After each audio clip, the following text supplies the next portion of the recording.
الحمد لله وكفى والصلاة والسلام على عباده الذين اصطفى خصوصا على سيد الرسل وخاتم الأنبياء وعلى آله وأصحابه الأتقياء. أما بعد فأعوذ بالله من الشيطان الرجيم. بسم الله الرحمن الرحيم. إن الله يأمركم أن تؤدوا الأمانات إلى أهلها وإذا حكمتم بين الناس أن تحكموا بالعدل إن الله نعم ما يعظكم به إن الله كان سميعا بصيرا. صدق الله العظيم.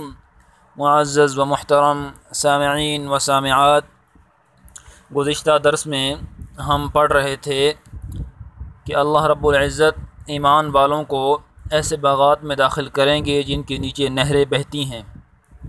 وہ ان باغات میں، ان جنتوں میں ہمیشہ ہمیشہ رہیں گے اور وہاں پر ان کو پاک بیویاں ملیں گی. لہم فیہا ازواج مطہرہ، ان کے لیے وہاں پاک بیویاں ہوں گی ان باغات میں، ان جنتوں میں.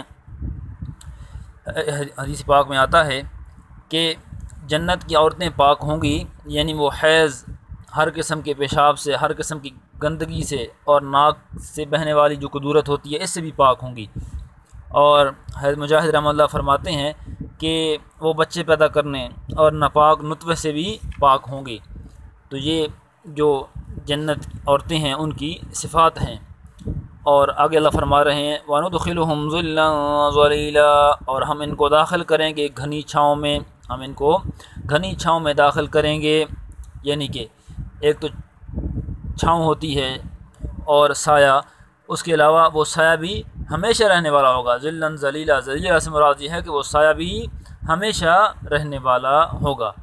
حضرت ابو ہریرہ سے ایک حدیث ہے کہ آپ علیہ السلام نے فرمایا کہ تحقیق جنت میں ایک ایسا درخت ہے جس کے سایہ کو ایک سوار 100 سال بھی طے نہ کر سکے گا. اگر آپ چاہیں تو یہ آیت وَظُلٍّ ممدود پڑھیں. آگے کے درس میں اللہ رب العزت نے امانتوں کو ان کے اہل کی طرف لوٹانے کا حکم دیا ہے، اور اس آیت سے بہت سارے احکامات نکلتے ہیں جو ہم بیان کریں گے انشاءاللہ آج کے درس میں. اور جو اگلی آیت ہے اس میں اللہ رب العزت نے اپنی اطاعت، اللہ کی اطاعت، رسول کی اطاعت، اور جو حکام ہیں، اولو الامر ہیں حکام، اور بعض مفسرین فرماتے ہیں کہ اس سے فقہاء و مجتہدین مراد ہیں، کہ ان کی اطاعت کرنے کا حکم دیا ہے. تو آج کا درس بھی بہت اہمیت کا حامل ہے. اور یہ جو آیات ہیں ان اللہ یأمرکم ان تؤدوا الامانات، اس آیت کا ایک خاص شان نزول بھی ہے. ایک روایت میں آتا ہے کہ حضور صلی اللہ علیہ وسلم جب مکہ میں تھے تو ایک دن بیت اللہ شریف میں داخل ہونے کے لیے تشریف لائے، تو حضرت عثمان بن طلحہ رضی اللہ تعالیٰ عنہ، جن کے پاس بیت اللہ کی کنجی بھی تھی، کنجی بردار تھے، تو حضرت عثمان نے آپ صلی اللہ علیہ وسلم کو اندر جانے سے روکا اور انتہائی ترشی دکھائی. تو آپ علیہ السلام نے فرمایا بڑی بردباری کے ساتھ اور اس کے کلمات کو برداشت کرتے ہوئے فرمایا کہ اے عثمان، شاید تم ایک روز یہ بیت اللہ کی کنجی میرے ہاتھ میں دیکھو گے، مجھے اختیار ہوگا کہ جس کو چاہوں گا سپرد کر دوں. اور وہ عثمان بن طلحہ نے کہا کہ اس دن تو قریش ہلاک اور ذلیل ہو جائیں گے. آپ نے فرمایا نہیں، اس دن قریش آباد اور عزت والے ہو جائیں گے. عثمان بن طلحہ کہتے ہیں کہ میں اسی دن سے سوچنے لگ گیا تھا کہ یہ آپ علیہ السلام کی باتیں ہو کر رہے گی. پھر فتح مکہ ہوا تو حضرت عثمان بن طلحہ رضی اللہ تعالیٰ عنہ سے کنجی لے لی گئی. آپ علیہ السلام نے ان سے بلا کر ان سے کنجی لے لی. جب کنجی لے لی تو اس کے بعد جب آیت مبارکہ نازل ہوئی تو آپ علیہ السلام نے یہ کنجی ان کے حوالے کر دی. اور جب کنجی حوالے کی تو وہ خوشی سے چلنے لگے. تو آپ علیہ السلام ان کو بلا کر فرمایا اے عثمان، کیا تو میں نے جو بات کہی تھی وہ سچی نہیں ہوئی تھی، سچ واقع نہیں ہوئی؟ عثمان بن طلحہ کہنے لگے اس وقت میں نے فوراً کلمہ پڑھ لیا اور مسلمان ہو گیا، اسلام میں داخل ہو گیا. ان اللہ یأمرکم ان تؤدوا الامانات الی اہلہا، یہ آیت اس موقع پر نازل ہوئی تھی. اس میں بعض اہل بیت کرام حضرت علی رضی اللہ عنہ کی خواہش تھی کہ یہ کنجی ہمیں حوالے کیجیے، جیسا کہ اور بہت ساری جو ذمہ داریاں ہیں، سقایا، پانی پلانا اور سدانا، یہ ہمارے پاس ہیں، تو اسی طرح کنجی بھی ہمیں مل جائے۔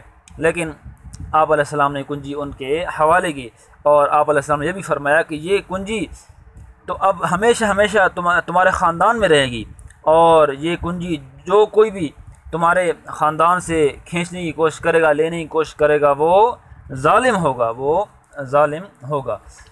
اور اس آیت میں اللہ رب العزت نے ایک تو اس کا یہ خاص شان نزول ہے، لیکن اس کے عام عمومی حکم بہت زیادہ ہیں جو ہم اس ترجمے کے بعد پڑھتے ہیں۔ ان اللہ یأمرکم، بے شک اللہ تعالیٰ تم کو حکم دیتا ہے، ان تؤدوا الامانات، کہ تم امانتیں ان کے اہلوں کی طرف لوٹا دو، ان تؤدوا الامانات الی اہلھا، کہ تم امانتیں ان کے اہل کی طرف لوٹا دو۔ اس میں ایک یہ بھی مسئلہ ہے کہ یہ جو حکومت کا عہدہ ہے یہ بھی ایک امانت ہے، یہ بھی امانت ہے، عوام کی ذمہ داری ہے، اس میں خیانت نہیں کر سکتے۔ آپ علیہ السلام یہ حدیث ہمیشہ خطبے میں پڑھتے تھے، لا ایمان لمن لا امانت لہ، جس میں امانت داری نہیں اس کا کوئی دین نہیں، وہ دین میں کامل نہیں، ولا دین لمن لا عہد لہ، اور جو وعدے کی پاسداری نہیں کرتا، وعدے کی پابندی نہیں کرتا، اس کا بھی کوئی دین نہیں۔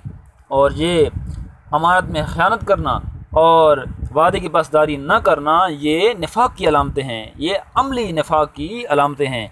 اور اس میں ایک تو امانت ہے کہ کوئی مال ہو یا کوئی چیز ہو، وہ جس کی امانت ہے اس کے حوالے کیا جائے، اس میں خیانت نہ کی جائے۔ اور جو عہدے ہیں ان میں جو ہے نا کسی غیر اہل شخص کو کسی عہدے پر نہ بٹھایا جائے۔ حدیث پاک میں آتا ہے اذا وسد الامر الى غیر اہل فانتظر الساعہ، جب معاملہ کسی غیر اہل کی طرف سپرد کر دی جائے، کاموں کی ذمہ داری غیر اہل کی طرف سپرد کر دی جائے، تو پھر قیامت کا انتظار کرو۔ ایک اور حدیث پاک میں آتا ہے کہ جس شخص کو عام مسلمانوں کو ذمہ داری سپرد کی گئی، پھر اس نے کوئی عہدہ کسی شخص کو محض دوستی اور تعلق کی مد سے میں دیا، بغیر اہلیت معلوم کیے ہوئے، یعنی دوستی کی بنا پر اس کو کوئی عہدہ دے دیا، کوئی وزیر بنا دیا، کوئی اور عہدہ دے دیا، یا کوئی رشتہ داری کی بنا پر دے دیا، آپ نے فرمایا اس پر اللہ تعالیٰ کی لعنت ہے، نہ اس کا فرض کب مقبول ہے نہ نفل، یہاں تک کہ وہ جہنم میں داخل ہو جائے۔ ایک اور حدیث پاک میں آتا ہے کہ جس نے کسی اور کو عہدہ دیا، وہ اہل نہیں تھا، وہ جانتا تھا کہ یہ اہل نہیں ہے، اس سے زیادہ قابل رحم موجود ہے، تو اس نے اللہ کی خیانت کی، رسول صلی اللہ علیہ وسلم کی خیانت کی، اور تمام مسلمانوں کی خیانت کی۔ اس طرح ایک اور حدیث پاک میں المجالس بالامانہ، کہ مجلسوں کی باتیں یہ بھی امانت ہوتی ہیں۔ اسی طرح المستشار مؤتمن، جس سے مشورہ لیا جائے وہ بھی امانت دار ہے، کہ یعنی اس کی اس بات کو ظاہر نہ کرے، لوگوں کو بتایا نہیں، اس کو مشورہ بھی اچھا مشورہ دے، اس کو غلط مشورہ نہ دے جان بوجھ کر۔ وَإِذَا حَكَمْتُمْ بَيْنَ النَّاسِ، اور جب تم لوگوں کے درمیان فیصلہ کرو، أَن تَحْكُمُوا بِالْعَدْلِ، تو عدل کے ساتھ فیصلہ کرو، انصاف کے ساتھ فیصلہ کرو۔ یہاں اللہ نے فرمایا بین الناس، فرمایا بین المسلمین یا بین المؤمنین نہیں فرمایا، چاہے کافر ہو، مسلمان ہو، دنیا کا کونے کا رہنے والا کوئی شخص ہو، حبشی ہو، عربی ہو، اجمی ہو، جو بھی ہو، جب فیصلہ کرو تو انصاف کے ساتھ فیصلہ کرو۔ اور یہ بھی نہیں کہ جس کو جو کوئی جج یا قاضی ہو، نہیں، جس کو کوئی ثالث بنا دیا جائے، کوئی عام پنچایت میں ہو تو وہ بھی فیصلہ کرے تو وہ انصاف کے ساتھ فیصلہ کرے۔ ان اللہ نعم ما یعظکم بہ، بے شک اللہ تعالیٰ تمہیں اچھی نصیحت کرتا ہے، اللہ تعالیٰ تم سب کو اچھی نصیحت کرتا ہے۔ ان اللہ کان سمیعا بصیرا، بے شک اللہ تعالیٰ سننے والا ہے، دیکھنے والا ہے۔ کتنی پیاری جامع آیت ہے، اللہ تعالیٰ کی کتنی جو ہے نا اچھی نصیحت ہے کہ امانتیں اہل کی طرف لوٹاؤ، اور جب فیصلہ کرو تو انصاف کے ساتھ فیصلہ کرو۔ جو عادل بادشاہ ہوگا اللہ تعالیٰ اس کو قیامت کے دن اپنے سائے رحمت میں جگہ عطا فرمائیں گے، اور ظالم کے لیے پھٹکار ہی پھٹکار ہے۔ اور یہ آیت بہت ہی جامع آیت ہے، اور اس میں بہت سارے احکامات ہیں جس کی تفسیروں میں موجود ہے۔ یا ایھا الذین آمنوا، اے ایمان والو، اطیعوا اللہ، اللہ تعالیٰ کی اطاعت کرو، واطیعوا الرسول، اور رسول اللہ کی اطاعت کرو، آپ علیہ السلام کی اطاعت کرو، واولی الامر منکم، اور تم میں سے جو امر والے ہیں، حکم والے ہیں، ان کی بھی اطاعت کرو۔ اس میں پہلی اطاعت تو اللہ تعالیٰ کی ہے، اللہ تعالیٰ کی اطاعت سب سے بنیاد ہے، اہم ہے۔ ایک تو یہ ان الحکم الا للہ، سب سے پہلا حکم، بنیادی حکم اللہ تعالیٰ کا ہے۔ پھر اللہ تعالیٰ کے کچھ احکامات ایسے ہیں جو مجمل یا مبہم ہوتے ہیں، واضح نہیں ہوتے، اس کی تشریح اور تفصیل آپ علیہ السلام نے کی، اور یہ بھی آپ علیہ السلام نے جو تشریح تفصیل کی، یہ بھی ایک وحی کی قسم ہے، آپ علیہ السلام جو بولتے ہیں وہ وحی سے بولتے ہیں، تو وہ خاص وحی تو نہیں جس طرح قرآن پاک وحی ہے، آپ علیہ السلام کے الفاظ ہوتے ہیں، اس وجہ سے وہ پھر رسول کی حدیث آ گئی تو وہ رسول کی اطاعت وہ رسول کی اطاعت ہو گئی۔ تو پہلے اللہ تعالیٰ کی اطاعت اور اس کے بعد رسول کی اطاعت۔ اس میں یہ بھی ہے کہ جب اللہ تعالیٰ کی اطاعت میں دیکھیں کہ اگر بندوں کی اطاعت کرتے ہو اللہ تعالیٰ کی نافرمانی آ رہی ہے، لا طاعۃ لمخلوق فی معصیۃ الخالق، کہ تو پھر وہ جو ہے نا وہ اللہ تعالیٰ کی اطاعت نہیں ہوگی، اس میں پھر بندوں کی نافرمانی کرنی ہوگی۔ وَأُولِي الْأَمْرِ مِنْكُمْ، اور جو تم میں سے امر والے ہیں، حکم والے ہیں، ان کی بھی اطاعت کرو۔ اب اس سے مراد مفسرین کی تفسیروں میں بہت کچھ لکھا ہوا ہے۔ ایک تفسیروں میں تو ابن عباس اور دوسرے مفسرین حسن بصری سے یہ روایت ہے کہ اس سے مراد علماء اور فقہاء ہیں جو آپ علیہ السلام کے نائب ہیں، اور جو پہلے زمانے میں بادشاہ ہوتے تھے، جو اسلامی بادشاہ، وہ علماء و فقہاء کو عہدے دیتے تھے، وہ انتظام بھی سنبھالتے تھے اور لوگوں کو مسائل بھی بتاتے تھے۔ اور ایک جماعت مفسرین جن میں ابو ہریرہ بھی شامل ہے، انہوں نے فرمایا کہ اس سے مراد حکام اور امراء ہیں جن کے ہاتھ میں نظام حکومت ہے۔ اور بعض تفسیروں میں تفسیر ابن کثیر اور تفسیر مزری میں ہے کہ یہ لفظ دونوں طبقوں کو شامل ہے، علماء فقہاء کو بھی شامل ہے اور حکام اور امراء کو بھی شامل ہے۔ وَأُولِي الْأَمْرِ مِنْكُمْ، یہ کہ اس میں تو جو امر والے ہیں، جو حکم والے ہیں، جن کا حکم نافذ ہوتا ہے، ان کی بھی اطاعت کرو۔ بعض مسائل ایسے ہوتے ہیں جو واضح نہیں ہیں، نہ قرآن پاک میں نہ احادیث میں واضح نہیں ہے، تو وہ پھر فقہاء جو ہے نا وہ ان مسائل کو دیکھتے ہیں، ان مسائل میں قیاس کرتے ہیں، اجتہاد کرتے ہیں، امت کے لیے آسانی پیدا کرتے ہیں، جو فقہ مرتب ہوئی تو اس سے یہ اس میں ان کی اطاعت ہے کہ تم امر والوں کی اطاعت کرو۔ فَإِن تَنَازَعْتُمْ فِي شَيْءٍ، پھر اگر تم جھگڑ پڑو کسی چیز میں جھگڑا ہو جائے، کسی چیز میں اختلاف واقع ہو جائے، فَرُدُّوهُ إِلَى اللَّهِ وَالرَّسُولِ، بس اس کو لوٹا دو اللہ تعالیٰ کی طرف اور رسول کی طرف۔ جو کس چیز میں اختلاف ہو جائے تو اس کو اللہ اور اس کے رسول کی طرف لوٹاؤ۔ اب اس میں ایک حکم تو یہ ہے کہ اب کس چیز میں اختلاف ہو گیا تو دیکھو اللہ تعالیٰ کے جو منصوصات، مسائل، احکامات ہیں، ان میں دیکھو کہ کیا حکم نکل رہا ہے، اور آپ علیہ السلام کی احادیث مبارکہ میں دیکھو کہ کیا حکم نکل رہا ہے۔